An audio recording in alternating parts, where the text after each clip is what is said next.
Yes, reka mbifurize amahoro n'imigisha rero, reka mbifurize kumererwa neza nshuti bavandimwe muryango mugari wa TV Duniani Kote. Tugarutse aka kanya mu nkuru zidasanzwe, turi ku itariki ya 11 z'ukwezi kwa 12 2025.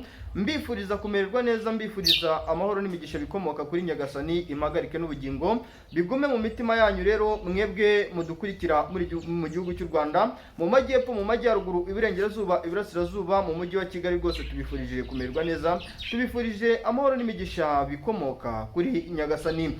Ni mu gihe kandi dusuhuza n'abakunzi bacu badukurikira bari mu bihugu byinshi bitandukanye. Hari abadukurikira bari mu Burundi, tugira inshuti n'abavandimwe bari Bujumbura, za Cibitoke, tugira abadukurikira bari mu bice bya hariya hafi na za Kibuye, hari abadukurikira bari mu ntara nka Rumonge, hari abadukurikira bari za Makamba, Cankuzo, Ruyigi n'abari za Kirundo mu gihugu cy'u Burundi. Twongeye kwifuriza kumererwa neza ndetse kandi tubifurije amahoro n'imigisha bikomoka kuri Nyagasani. Turasuhuza rero abakunzi bacu badukurikira bari mu gihugu cya Uganda, hari abadukurikira bari Kenya, hari abadukurikira bari Tanzania, hari abadukurikira bari muri Repubulika Demokarasi ya Kongo, mu bice byinshi bitandukanye. Tunihanganisha abari mu bice bitarimo umutekano neza 100%.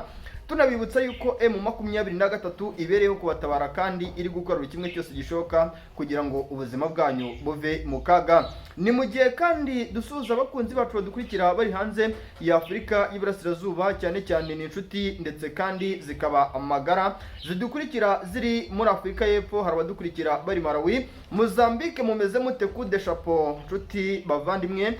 Kandi ndasuhuza abakunzi bacu badukurikira bari muri Leta Zunze Ubumwe za Amerika, ndasuhuza abakunzi bacu badukurikira bari ku mugani w'Uburayi, badukurikira mu Bwongereza, badukurikira bari mu Bufaransa, badukurikira bari mu Budage, badukurikira bari mu Bubiligi, badukurikira bari muri Australia. Turasuhuza kandi abadukurikira bari hanze y'Uburayi, cyane cyane muri Aziya. Hari abadukurikira bari mu Bushinwa, hari abadukurikira bari za Katari, hari abadukurikira bari muri za Omani. Aba bose twabashuje ndetse kandi tubifurije amahoro n'imigisha bikomoka kuri Nyagasani. Nyamuneka rero tugarukanye icyitwa updates, tugarukanye icyitwa amakuru adasanzwe, tugarukanye icyitwa amakuru adasanzwe. N'ubundi ni ku mutekano, politike ndetse na diplomasi utasanga ahandi. Murabibona yuko Luku atari yayindi, murabibona abamenyereye kumbona ndi muri studio. Hari n'igihe biba ngombwa umuntu agakora akantu ka camouflage rwose, akicara no hanze ku kazuba nk'aka ngaka kameze nabi, umuntu agakora ibintu bizima. Murabizi neza yuko njya mbadondosha nkababwira ni njyewe igihe bya bimeze nabi cyangwa bimeze neza, igihe naba ndi mu modoka cyangwa se ndi no hanze y'imodoka mba ngomba guparika, maze ubundi nkabadondosha nkababwira uko situation ihagaze. Turaza kwikoza mu misozi myinshi itandukanye rero muri Repubulika ya Demokarasi ya Kongo, nyuma yuko umutwa M23 wigaruriye Uvira. Hari ibice byinshi biri kuvugwamo umutekano, abaturage b'iminembwe, abatuye mu misozi itandukanye hariya mu Birembo, abatuye Biyendo, Milanga, abatuye Kingwengwe, abatuye Kihande muri Minembwe bari kubyina insinzi bavuga bati coup de chapeau mwana reza sarambwe mwe, ibyo mukora nahundi wabikora. Ni mu gihe kandi turi buze kugaruka kandi uretse ku baturage bishimiye uruhande rw'umutwe wa M23 ku gufata ibice byinshi bitandukanye, turaza kugaruka mu zindi updates zidasanzwe ku ruhande rw'igisirikare cy'u Burundi, icyo bagiye gukora nyuma yuko umutwe wa M23 wigaruriye Uvira. Icy'ingenzi rero cyatangiye kandi murabibona yuko umupaka uhuza igihugu cy'u Burundi ndetse n'igihugu cya Repubulika Demokarasi ya Kongo, leta y'igihugu cy'u Burundi yafashe umwanzuro w'uko iyo igiye gufunga amayira ava muri Repubulika Demokarasi ya Kongo yerekeza mu gihugu cy'u Burundi. Iki ni ikimenyetso kigaragaza yuko uwitwa Perezida Evariste Ndayishimiye atishimiye yuko umutwe wa M23 wigarurira uno mujyi wa Uvira. Ni mu gihe kandi nyamuneka abayobozi benshi batandukanye barimo abitwa ba Mr Kwikiri, ubwo ngubwo abamuzi neza rwose, muramuzi neza rwose, bamwita Wiringoma. Twamubonye rwose yifotoreza neza ku biro bikuru by'intara ya Kivu y'Amajyepfo hariya muri Uvira, avuga ati rwose babandi bababeshyaga bababwira yuko bazabazanira ubuzima, bababwira yuko bazabazanira umutekano, ni mwicare mwige, dore ikigiye kugerwaho nta kindi ni ukubatabara ndetse kandi ni no kubavugira mu buryo bwiza kandi bweruye. Ni mu gihe kandi mu yandi makuru turi buze kugarukaho, turagaruka mu gihugu cy'u Burundi, mbabwire bamwe mu bayobozi bamaze gutabwa muri yombi bazira kwifatanya bya hafi n'umutwe wa M23 ngo mu gutanga amabanga y'ibyo igisirikare cy'u Burundi cyateguraga ndetse na FRDC, bikaza gutuma M23 yinjira muri Uvira nta n'imirwano ikaze ibaye. Benshi bibajije bati se igisirikare cy'u Burundi cyaba koko cyaragambanye kuba Uvira yarafashwe umutwe wa M23 ugafata Uvira, cyangwa se ni ku mbaraga za Alliance Fleuve Congo ba M23. Byose rero tuba tugomba kubyinjiramo ndani ya ndani nk'abadondosha nkababwira uko situation ihagaze. Turagaruka rero ku ruhande rwa leta y'igihugu cy'u Rwanda ikivuga cyane ku mutekano mukeya wo muri Repubulika Demokarasi ya Kongo. Minisitiri w'Ububanyi n'Amahanga Olivier Nduhungirehe hari amagambo yatangaje, aya magambo nayo turaza kuyagarukaho tuyasesengure turebe ese icy'ingenzi kirimo cyangwa se ikimbitse cyeruye ku ruhande rw'amagambo yavuzwe na Minisitiri w'Ububanyi n'Amahanga Olivier Nduhungirehe. Yaragamije iki cyangwa se yaragamije gukebura abandi, ariko cyane ni ku ruhande rwa Repubulika Iharanira Demokarasi ya Kongo bo bakomeje kugenda bigira ba mwana cyangwa se bakomeje kugenda bagaragaza yuko ikibazo cy'umutekano mukeya w'igihugu cyabo gifitwemo uruhare n'igihugu cy'u Rwanda. Ni mu gihe kandi igihugu cy'u Rwanda cyo cyakomeje kugenda kigira gutya rwose cyamaganira kure leta y'igihugu cya Repubulika Demokarasi ya Kongo, cyane Antoine Felix Tshisekedi Tshilombo ndetse n'abaminisitiri ba Repubulika Demokarasi ya Kongo harimo abangaba ba Therese Rose Kayikwamba, minisitiri w'Ububanyi n'Amahanga, aba barimo ba Patrick Muyaya n'abandi batandukanye bagiye bagaragaza amagambo bagiye bavuga amagambo akomeye cyane basa naho bashaka gusebya igihugu cy'u Rwanda cyane, ariko bagaragaza yuko igihugu cy'u Rwanda aricyo gifite uruhare rukomeye mu bikorwa byinshi bitandukanye, cyane nk'ifatwa ry'ibice byinshi byo muri Repubulika Iharanira Demokarasi ya Kongo.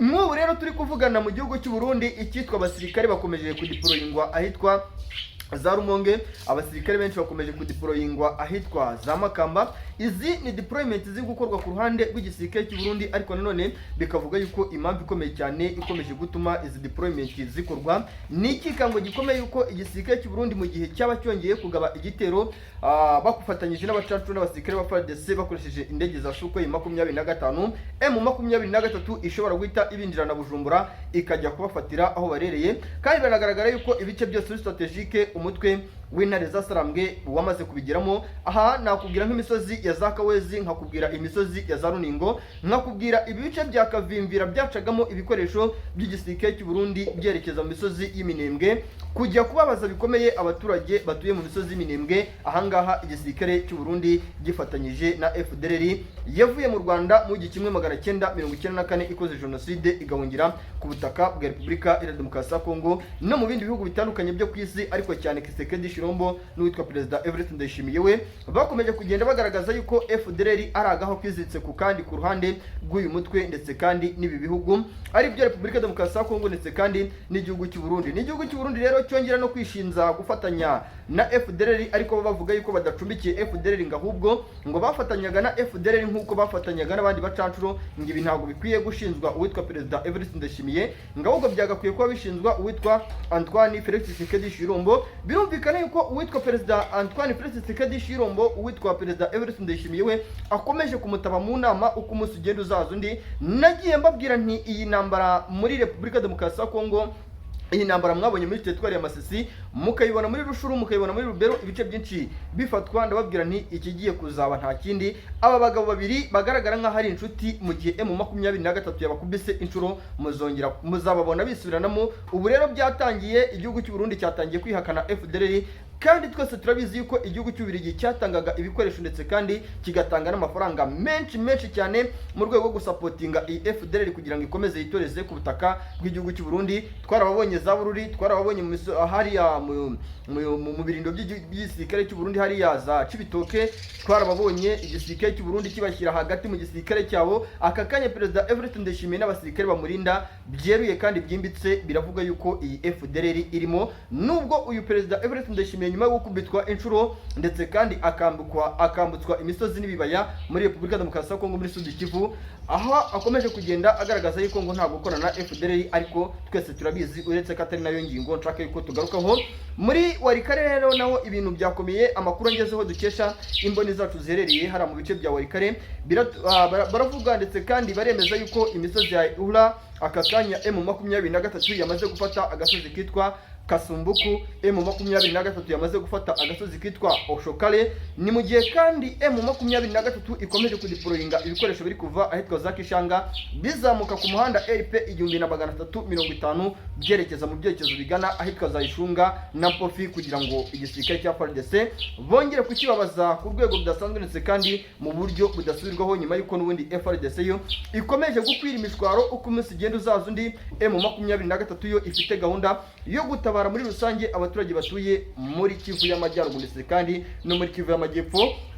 Ikimenyetso cya mbere rero biravugwa ndetse kandi biremezwa yuko iriya misozi iri hafi y'umuhanda wa Nationale 5 uva mu byerekezo bya Buringa werekeza ahitwa za Muriri, Pruta werekeza mu byerekezo bya Nyenzira, werekeza mu byerekezo bigana hano za Mayiwano n'ahitwa za Kabamba. Ubu M23 iyo mihanda yose abasirikare baba FDL bavagamo bavuye mu burengerazuba bwa Walikale hariya za Osokari n'ahitwa za Rugo. Aha M23 iyi mihanda yose yamaze kuyifunga. Ibi kandi M23 iri kubikora mu rwego kugira ngo mu gihe ikitwa isantre ya Pinga mu gihe kizaba kimaze kuvamo, ibi byose n'ubundi bizakorwe mu buryo bwiza kandi bugezweho. Ibi byose bizakorwa mu buryo bwiza bugezweho ku buryo n'ubundi mu gihe M23 izaba yamaze gukora muri iriya misozi ya za Kisi, Mpofi, iriya misozi ya za Buringa, iriya misozi ya za Nyenzira, iriya misozi ya za Mayiwano, iriya misozi ya za Ihura n'indi misozi itandukanye. Ibi n'ubundi intare za Sarambwe zizafate ikitwa isantre ya Pinga mu buryo bworoshye. Ni nyuma yuko FDL yo ikomeje gushinzwa kwica abaturage hano mu bice bya Pinga uko umunsi ugenda uzaza undi. Iki rero ni ikibazo gikomeye cyane n'ubundi M23 yo ivuga yuko igiye gukemura mu buryo bwa vuba. Ni mu gihe kandi intare za Sarambwe zikomeje kudeployinga abasirikare mu byerekezo bigana hariya neza cyane ahitwa za Peti na Burayi ku muhanda uva mu byerekezo bya Mweso muri teritwari y'Amasisi uvuye mu byerekezo biva neza cyane ahitwa za Kirorirwe no mu misozi ya Bugembwe ndetse n'ahitwa Busangara. N'intare za Sarambwe rero navuga yuko umuntu yavuga ngo kude chapeau rwose bakomeje kugenda bakora buri kimwe cyose gishoboka. Tunashimira imboni zacu ndetse kandi inshuti z'akadasohoka ziri hariya muri biriya bice zikomeje kugenda zidusangiza amakuru ku munsi ugenda uzaza undi, baduhereza ikitwa updates zidasanzwe zimbitse kandi zeruye ku buryo urugamba rukomeje kugenda rugenda. Aka kanya rero turi kuvugana imisozi ya Ihura uduce tugera kuri 3 twamaze gufatwa ahitwa Buringa ndetse n'imisozi yitwa za Kalonge, imisozi yitwa Mutumoja n'ahitwa za Muriri. Iyi misozi yose yamaze kwigarirwa n'umutwe wa 23. Iraza yongera kuri Uvira, iraza yongera kuri misozi ya za Kitala, Kirungu, Kalungwe, Kavimvira, Kawezi, Runingo n'imisozi ya za Sanje muri Sud Kivu. Ahangaha rero nanakubwiza ukuri ko igisirikare cy'u Burundi aka kanya bamaze kugikansoringa mu basirikare bari kurwana muri Kivu y'Amajyaruguru, nyuma yuko abasirikare ba FARDC harimo n'abasirikare bakomeye baba officers bakomeje gushinza igisirikare cy'u Burundi kugambana ku mirongo y'imbere ku rugamba. Abanga mukuru w'ishyaka rya FDD Reverio Ndikuriyo wamaze kugaragaza yuko adashaka kandi atemeranya neza cyane n'igihugu cy'u Rwanda, ngo ni igihugu cy'u Rwanda Reverio Ndikuriyo n'abandi banyepolitiki batandukanye b'igihugu cy'u Burundi bashinza gucumbikira abagerageje guhirika ubutegetsi bw'ishyaka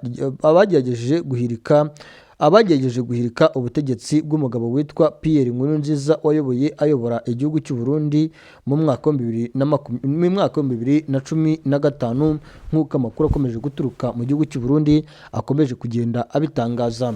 Turagaruka kandi mu gihugu cy'u Burundi isakwa ku ruhande rw'abaturage batuye neza hari hafi y'icyaga cya Tanganyika, bo bakomeje gusakwa barebwa yuko nta wubitse imbunda mu rugo. Ni nyuma yuko leta y'igihugu cy'u Burundi iri kwikanga yuko mu gihugu cy'u Burundi hashobora kuba intambara itunguranye. Ariko nubwo ibiri ko mu gihugu cy'u Burundi biragaragara yuko n'ubundi igihugu cy'u Burundi abaturage bacyo bari mu icuraburindi ridasanzwe ririmo inzara n'ibindi bibazo bitandukanye birimo ubushomeri bukomeye cyane. Turagaruka ku makuru adasanzwe nyakubahwa Perezida Paul Kagame yavuze ubwo yasuraga abasirikare n'abapolisi ndetse n'abacungagereza ku kigo cya gisirikare kiri mu ntara y'Iburasirazuba ahitwa Igabiro. Perezida Kagame yavuze ko nubwo hari abahora u Rwanda ubusa ariko bo u Rwanda rufite icyo rupfa nabo. Atanga urugero nka FDLR, yagize ati abamujya mwumva FDLR n'abandi bashyigikiye bo dufitanye ikibazo pe, ariko abashyigikira ni abanzi bizanye gusa badushakaho ibibazo, nibo bavamo abavuga ko bazatugirira nabi bakanabivuga ku mugaragaro nta n'isoni. aha ngira ngo mwagiye mubyumva disikuru zagiye zitangazwa na bamwe mu bayobozi batandukanye, by'umwihariko igihugu cya Repubulika ya Demokarasi ya Kongo, by'umwihariko igihugu cy'u Burundi, mu mvugo nyinshi z'urwango zigaragaza yuko igihugu cy'u Rwanda ngo kigomba kuzaterwa umunsi umwe cyangwa se uwundi. Ariko nyakubahwa Perezida Paul Kagame yabigarutseho ubwo yaganirizaga abasirikare, abapolisi n'abacungagereza bari bamaze igihe bitoreza kuri kiriya kigo cya gisirikare kiri i Gabiro. Perezida Paul Kagame yashimangiye ko u Rwanda rugomba guhora rwiteguye abacura umugambi wo kugirira nabi u Rwanda. Yabivuzeho agira ati tugomba guhora twiteguye kuko ukugirira nabi ntumenya aho avuye, ntitumenya igihe abishakiye. Ibi kandi bikomeje kugenda bigaragara nyuma y'uko igihugu cy'u Rwanda, bimwe mu bihugu bituranye nacyo birimo igihugu cya Repubulika ya Demokarasi ya Kongo, byakomeje kugenda bigaragara yuko ibi bihugu biri gucura umugambi mubisha, umugambi karundura wo gutera igihugu cy'u Rwanda. Ariko nyakubahwa Perezida Paul Kagame we mu mvugo yimbitse yuje ikinyabupfura, yuje kandi impanuro za kibyeyi, avuga yuko igihugu cy'u Rwanda buri muntu wese agomba kuryamira amajanja, akamenya yuko umunsi umwe cyangwa undi umwanzi ashobora kuba yatera, kandi gahunda afite ariyo kugirira nabi buri munyarwanda wese. Perezida Paul Kagame yavuze ko nyuma yo guhabwa ubumenyi, ingabo z'u Rwanda ziba zigomba kwita ku cyo kubushyira mu bikorwa, zikamenya gukoresha ibikoresho mu guhangana n'umwanzi. Yagize ati niba ari ugukoresha imbunda, ugomba kwiga kuzikoresha kugira ngo urase umwanzi, ntabwo ari ugufata imbarutso ukarasa amasasu gusa. Aho ntabwo uba warwanye, ririya sasu rigomba kugenda ryanditseho izina ry'uwo warigeneye. Gufora murabizi, urafora rikagenda kandi rigahamya. Ni nyakubahwa Perezida Paul Kagame rero ukomeje kugenda atanga impanuro nyinshi, ndetse kandi aganiriza abasirikare bari hariya, bari bamaze igihe, ndetse n'abapolisi n'abacungagereza bitoreza hariya mu kigo cya gisirikare cya Gabiro. Perezida Paul Kagame yaganirije abasirikare n'abapolisi ndetse kandi n'abacungagereza barenga 6,000 batorezwaga i Gabiro. Ni mu gihe kandi ibi bikomeje kugenda biba nyuma y'uko n'ubundi igihugu cy'u Rwanda gikomeje kuvuga yuko mu gihe FDLR yaba idaciwe cyangwa se idahagaritswe ku butaka bwa Repubulika ya Demokarasi ya Kongo ngo bayihereze igihugu cy'u Rwanda, igihugu cy'u Rwanda cyo gikomeje kuvuga yuko kitazigera zikuraho ubwirinzi cyangwa se ingamba z'ubwirinzi. Minisitiri w'ububanyi n'amahanga w'Uburusiya Sergei Lavrov wa Ukraine, Sergei Lavrov hari byinshi yatangaje rero aburira igihugu cya Ukraine. Yagize ati twiteguye kuganira na Ukraine kandi twiteguye gushyira mu bikorwa igishoboka icyo ari cyo cyose. Ariko yavuze yuko biteguye kuganira by'umwihariko na Perezida Volodymyr Zelensky, ariwe muyobozi mukuru w'igihugu cya Ukraine, kuko ariwe uyoboye igihugu kandi kimaze kuzahazwa n'intambara. Ariko avuga ko amasezerano y'amahoro ya burundu agomba kuzashyirwaho umukono n'umuyobozi wa Ukraine wemewe n'amategeko. Ni mu gihe rero intambara n'ubundi ku ruhande rwa Ukraine ndetse no ku ruhande rw'Uburusiya yo intambara ikomeje kugenda yiyongera, ndetse kandi n'umwuka mubi hagati y'igihugu cya Ukraine n'igihugu cy'Uburusiya bikomeje kugenda bibura gica, kandi bikanakomera cyane uko umunsi ugenda uza haza undi. Ihuriro rya AFC M23 cyangwa se intare zasarambwe rirwanya ubutegetsi bwa Repubulika ya Kongo ryatangaje ko igisirikare cya Repubulika ya Kongo gikomeje kohereza abasirikare benshi cyane mu bice uyu mutwe w'intare zasarambwe ugenzura. Ni mu mugambi ukomeye cyane w'iki gisirikare cya Kinshasa, aricyo gisirikare cya FARDC gifatanyije n'ingabo z'u Burundi FDLR ndetse na Wazalendo. Biri kuvuga yuko uko umunsi ugenda uzaza undi bakomeje kugenda bazana abasirikare benshi cyane mu bice intare zasarambwe zigenzura. Bikavugwa yuko rero impamvu ikomeye cyane igisirikare cya Repubulika Iharanira Demokarasi ya Kongo gikomeje kohereza abasirikare mu bice intare zasarambwe zigenzura, umwihariko kandi n'intego ihari ariyo gukura intare zasarambwe mu bice zigenzura. Ibi ngira ngo mwagiye mubyumva uwitwa Bertrand Bisimwa abitangaza avuga yuko igihari kandi kiri gutegurwa ku ruhande rwa leta y'igihugu cya Repubulika ya Kongo ari ugukura intare zasarangwe mu bice ziherereyemo. Mwumvishe inkuru y'abasirikare 60,000 bari gutegurwa ndetse kandi mu gucura umugambi ukomeye cyane karabutaka wo gukura intare zasarambwe mu bice ziherereyemo. Bikavuga yuko kandi ku ikubitiro n'igihugu cy'u Burundi cyemeye gutanga abasirikare bagera ku bihumbi 23.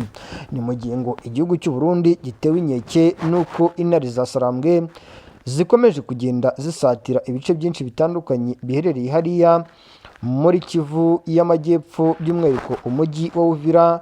Ibi rero leta y'igihugu cy'u Burundi ikavuga yuko mu gihe intare zasarambwe zaba zafashe ibice byariya muri Uvira, binoroshye yuko umutwe w'intare zasarambwe ushobora kuzatera igihugu cy'u Burundi ufatanyije n'indi mitwe irwanya ubutegetsi bw'igihugu cy'u Burundi. Ariko ibi umutwe wa M23 wo ukabigarukaho uvuga yuko nta gahunda ufite yo gutera igihugu cy'u Burundi. Igihugu cy'u Burundi rero n'ubundi biri kugaragara yuko uduce twinshi dutandukanye dutuye hari hafi neza n'umujyi wa Uvira, leta y'igihugu cy'u Burundi ikomeje kugenda ihohereza abasirikare benshi cyane. Ni mu mugambi kandi ngo ni n'intego ikomeye cyane yo gucunga umutekano w'ibice byegereye mu mujyi wa Uvira, nyuma y'uko n'ubundi na Perezida Evariste Ndayishimiye yagiye atangaza anavuga yuko ngo umutwe wa M23 mu gihe ngo wafashe ibice nka Uvira ngo bizaba byoroshye yuko n'igihugu cy'u Burundi cyafatwa, ngo kuko uwafashe Kivu ya ruguru agafata Kivu y'Amajyepfo, gufata igihugu cy'u Burundi ngo byoroshye nko kunyunya bombo. Rero ndababwiza ukuri yuko umwuka mubi n'ubundi hagati y'intare zasarambwe wakomeje gututumba nyuma y'uko leta y'igihugu cy'u Burundi yagiye icura umugambi mubi cyane wo guhemukira abaturage batuye hariya muri Kivu y'Amajyaruguru ndetse n'abaturage batuye muri Kivu y'Amajyepfo. Mwagiye mubyumva kandi mubibona ubwicanyi bwagiye bukorwa n'imbonerakure n'abasirikare ba FDNB bica ubwoko Tutsi ku baturage bari batuye cyangwa bari bacumbikiwe mu nkambi ya Mugunga mu mujyi wa Goma. Mwagiye mubibona ubwicanyi bwakorewe abanyamurenge b'iminembwe mu bice byinshi bitandukanye bukozwe n'igisirikare cy'u Burundi. Bikavuga yuko rero umutwe w'intare zasarambwe ufitiye akangononwa uruhande rw'igisirikare cy'u Burundi, kandi mwagiye mubyumva yuko intare zasarambwe zihanije kandi zihanangirije ubutegetsi bwa leta y'igihugu cy'u Burundi, babasaba kudakomeza kohereza abasirikare ku butaka baherereyemo cyangwa se bataranageramo, bavuga yuko bimeze nk'aho ari ugukina ku mubyimba uyu mutwe uharanira kandi urwanira agaciro k'abaturage b'igihugu cya Repubulika Iharanira Demokarasi ya Kongo. Ariko ibi byose nubwo biri kugenda biba, nubwo ibi byose biri kugenda bikorwa ku ruhande rwa leta ya Kinshasa, biragaragara yuko ibintu bitoroshye kandi ibintu bikomeje kuzamba, kandi uko bizambazamba ndetse kandi uko bikomera niko biri gukomeretsa benshi cyane ku ruhande rw'icyitwa societe civile ya hano ku butaka bw'igihugu cy'u Burundi. Ngaho abarundi batewe inkeke bikomeye cyane nuko umutwe w'intare zasarambwe ukomeje gusatira ibice nka Shabunda, imisozi nka Sanje, Remera hariya muri Uvira. Bakavuga yuko rero ibi bizanoroha yuko uno mutwe wafata ibice birimo n'ibice byo mu gihugu cy'u Burundi. Ariko ibi byose bikavuga yuko ahubwo impamvu abaturage bakomeje kubyizereramo ngo ni propaganda zagiye zitangwa n'abayobozi b'igihugu cy'u Burundi, babwira abaturage guhora baryamiye amajanja kandi bakitegura isegonda rimwe cyangwa umunota umwe ko umwanzi ashobora kuba yatera igihugu cy'u Burundi, ngo kandi natera azaba agamije guhungabanya umutekano w'igihugu cy'u Burundi muri rusange. Ni ibikomeje kugenda bigaragara rero n'ubundi bice byegereye hariya neza n'ikiyaga cya Tanganyika gitandukanya igihugu cya Democratic Republic of Congo ndetse n'igihugu cy'u Burundi. Ibi bice byose biri kuzanwamo abasirikare n'igisirikare cy'u Burundi. Ku ikubitiro uduce nka Shabara, uduce nka Kiderege, Mugerama, Murara, Muhuzu, imisozi nka Migera, imisozi nka Gatumba, imisozi nka Nyeshanga, Nyamabere n'ahandi hatandukanye. Aha hose hakomeje kurundwa abasirikare benshi cyane nta kindi kiri gutegurwa ndetse kandi nta n'ikindi kiri gukorwa, nuko igisirikare cy'u Burundi gikeka kandi gitekereza yuko ngo umutwe w'intare za Sarambwe ushobora kuba wararakajwe bikomeye cyane n'ibikorwa byakozwe n'igisirikare cy'u Burundi, hanyuma uyu mutwe ngo ukaba watera kandi ukaba wakora amabara akomeye cyane yo kwataka igihugu cy'u Burundi utabanje guteguza. Niyo mpamvu muri kubyumva, niyo mpamvu muri kubibona yuko ibintu bikomeje kugenda bikomera cyane ku butaka bw'igihugu cy'u Burundi, ndetse kandi ibintu byabaye ihurizo ku rwego rudasanzwe. Biraza kugenda bite rero mu gihe mu gihugu cy'u Burundi ibintu bikomeje kugenda bikomera, mu gihe mu gihugu cy'u Burundi ibintu bikomeje kugenda biba ihurizo, uko umunsi ugenda uzaza undi kandi bikaba bikomeje kugenda biba ikibazo. Ariko leta y'igihugu cy'u Burundi yo hari amakuru avuga yuko bari gutegura inama idasanzwe igiye gukoreshwa imbonerakure mu bikorwa bitandukanye by'ubwicanyi imbonerakure zikomeje kugenda zikora mu misozi myinshi itandukanye yo mu gihugu cy'u Burundi. Bikavuga yuko rero izi mbonerakure ibikorwa zikomeje kugenda zikora ari ibikorwa bikomeje guteza inkeke ndetse kandi n'ikibazo gikomeye cyane ku rwego rudasanzwe. Nshuti bavandimwe rero ni byinshi biri kugarukwaho ndetse kandi ni byinshi biri kuvugwa, uko umunsi ugenda uzaza undi kandi uko bivugwa n'uko bigaragara mu gihugu cy'u Burundi, niko abarundi bo bakomeje kwisanga mu ihurizo rikomeye cyane nk'ubu. Ndetse kandi hari inshuti n'umuvandimwe uherereye mu gace kitwa Taba mu misozi yahariya muri za Karuzi, aho biri kuvuga yuko uyu muturage yatanze ubutumwa bukomeye cyane agaragariza leta y'igihugu cy'u Burundi yuko igomba kuyobora ishingiye ku gaciro k'umuturage w'igihugu cy'u Burundi ndetse kandi n'ubuziranenge bw'umuturage w'igihugu cy'u Burundi, bigamije gukemura ibibazo byinshi bikomeje kugaragara mu gihugu cy'u Burundi. Uko umunsi ugenda uzaza undi kandi bikagaragara yuko uko biba ihurizo niko bikomeje kugenda bikomerera benshi cyane ku ruhande rw'abaturage b'igihugu cy'u Burundi.